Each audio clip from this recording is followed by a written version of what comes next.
Hello guys, Dhananjay here and welcome back to a new video in which we are going to talk about the Mi A3, which is going to continue the Mi A series of devices. Mi A1, Mi A2 had stock Android because they come under Android One program. Obviously, Mi A3 is also under Android One program. And one more thing, most important with the Mi A series devices is the camera setup. Mi A1 and Mi A2 were one of the best devices at their price range when it comes to camera setup, and Mi A3 continues the trend with triple camera setup. Is the triple camera setup enough to justify the pricing of 15 to 20,000 rupees which is present in other markets?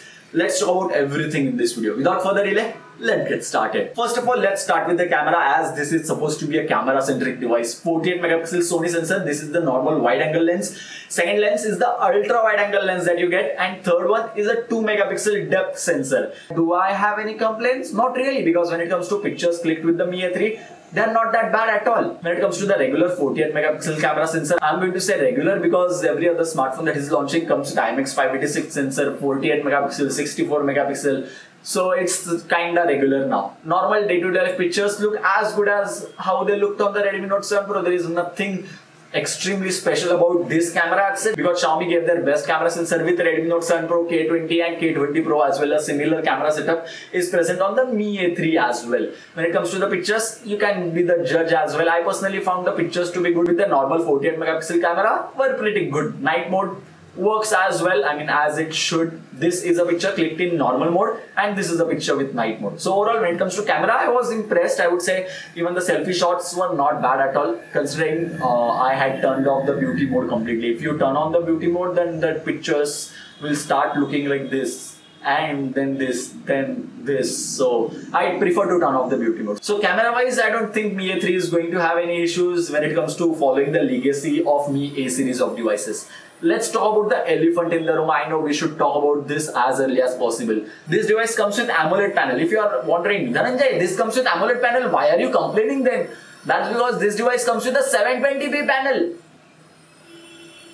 In 2019, I have not seen any device coming with a 720p panel which is priced higher than 10,000 rupees. Even Samsung is launching devices with 1080p panel. So I mean, I am not sure why Xiaomi launched a device with 720p panel. I personally can immediately tell difference between a 720p screen and a 1080p screen if they are kept side by side.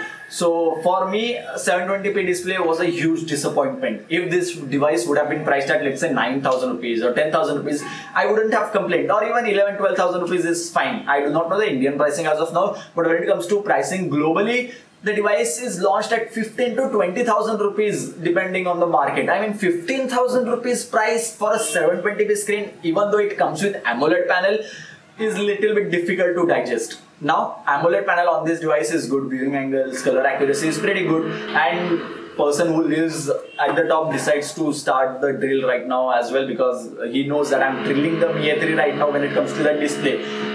I am happy with the AMOLED panel, but I'm not happy with the resolution. So when it comes to buying decision of Mi A3, I'm pretty much sure that it is going to boil down to the display quality only. Whether you're fine with 720p panel or you want a good LCD panel which comes with a 1080p resolution. I'll stop drilling the Mi A3 so that that person will stop drilling at his home as well. Stop now. Now, other than display, everything else is super fine on the device. When it comes to processor, it comes with Snapdragon 665. 665 is a higher number than 660 and lower than 675, meaning this device will perform better as compared to Redmi Note 7 or 7S, which is launched in Indian markets, and it will not perform as good as Redmi Note 7 Pro due to presence of 665. When it comes to theoretical difference, 665 and 675 are very close to each other, but still I would say that 675 is little bit better as compared to 665. You will not face any issues with 665. Performance is fantastic. Day-to-day usage, multitasking between apps is totally usable experience with the Android One program which is present on the device. When it comes to Android One program, Mi A3 is running on the July patch, whereas I'm recording this video on August 6. OnePlus 7 Pro already received the August security patch update. So when it comes to Mi A1 and Mi A2, I have seen that these devices do not receive the security patches very quickly. It's a little bit late. At times a month late, but that's okay. They receive security patches on monthly basis at least. If you buy some other device, then you will not receive monthly patches. You may receive bi-monthly or once in 3 months or something like that. So when it comes to software updates, I'm going to say that Android Q will be available for this device pretty soon. Will it be faster than Redmi Note 7 Pro? I'm not sure, but it should be as fast as Mi A3 if my prediction is correct. When it comes to other hardware features, this device comes with Snapdragon 665 processor, 4GB of RAM, 64GB of internal storage. Android One program means stock Android. Stock Android means no MIUI. No MIUI means no ads. I mean, no ads is one of the points which I am not going to talk about in this video, but you will miss on a ton of features which MIUI has to offer, which you will get with Redmi Note 7 Pro, K20 or other Xiaomi devices which come with MIUI 10 basically. Or MIUI 11 will have even better features. So if you are someone who likes to have stock Android, then this device is a pretty good deal. But if you are someone who likes to have a lot of features, customizing the device, then Redmi Note 7 Pro or other Xiaomi devices or other companies' devices as well will be a better choice for you, as this is a stock Android, complete stock Android, no added features, nothing. The only customized feature on this device is that Mi A3 comes with camera app similar to Redmi Note 7 Pro. There is not much of a difference over there, and if you want to use the IR Blaster which is present at the top, you will have to install the Mi Remote application by yourself by going on Play Store. It will not be pre-installed on the device, which is a very good step in my opinion.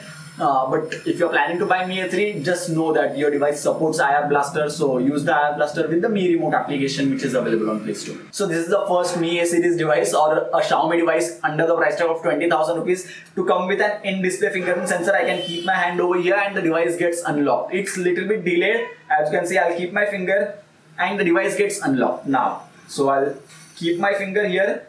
And okay, I'll have to keep it for a little bit longer. That's quite normal with all other devices as well. I'll keep my finger and the device gets unlocked. It takes a little bit of time. I'm kinda sure that if this would have been MIUI, then it would have been much faster as compared to how it is on the stock Android. MIUI is, I mean, obviously it comes with ads, but other than that, when it comes to optimization features, it's very good there as well. The device is locked. I'll look at it, the device gets unlocked. Is it as fast as Redmi Note 7 Pro? Not at all. As fast as Realme 3 Pro? Not at all. It's again stock Android.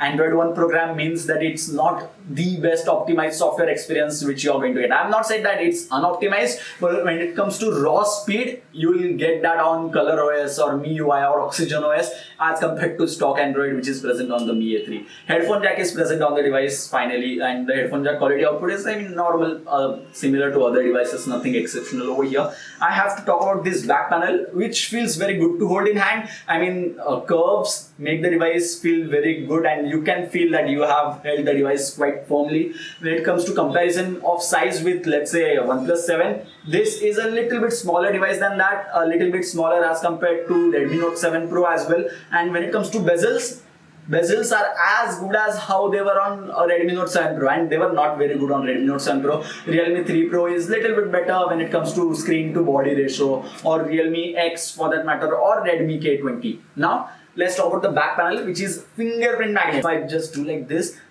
there are so many fingerprints already on the device. But the back panel is good to look at, but the fingerprint magnet thing is little bit irritating in my opinion. Here is a small update to the video which you just saw, because I've been using this device for almost 7 days now, and here are my extra thoughts. First of all, this device is fast. Snapdragon 665 is not slow by any means. So if speed is something which is very important for you, Mi A3 delivers that completely. Now 720p display after using the device for such a long time, I mean, I won't say that I'm going to complain directly, because I'm not sure about the pricing. If the device is priced at, let's say, 11,000 rupees or 12,000 rupees for the base variant, I'll be fine with this, because the camera setup is pretty good. IMX 586 at the price of 12,000 rupees, no worries over there. But if the device is priced at 15,000 rupees, then I'll have my serious doubts with this device, because then Redmi Note 7 Pro comes at a cheaper rate with better display quality. I mean, AMOLED is obviously very good, but better display quality as in resolution wise. This device comes with in-display fingerprint sensor, and that's why they had to add AMOLED panel,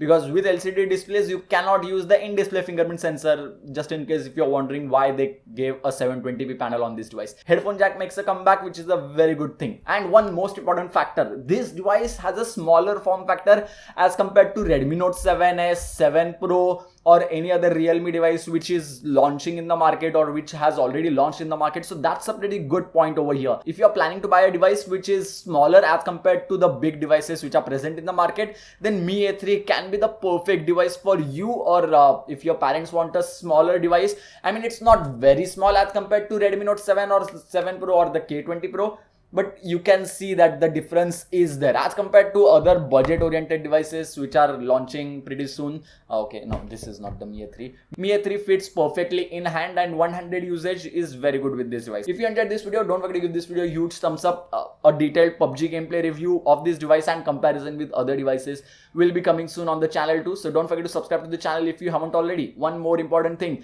performance on this device is great. I mean, I was kinda surprised with the Snapdragon 665, probably because the device comes with a 720p panel, so the processor doesn't have to push a lot of pixel as compared to on a 1080p screen. Even though the difference may not be that huge, but still that is going to be a minor factor when it comes to the performance improvement that I noticed on this device. And that's it. Like, share, subscribe kar do. Thank you guys. Thank you for watching.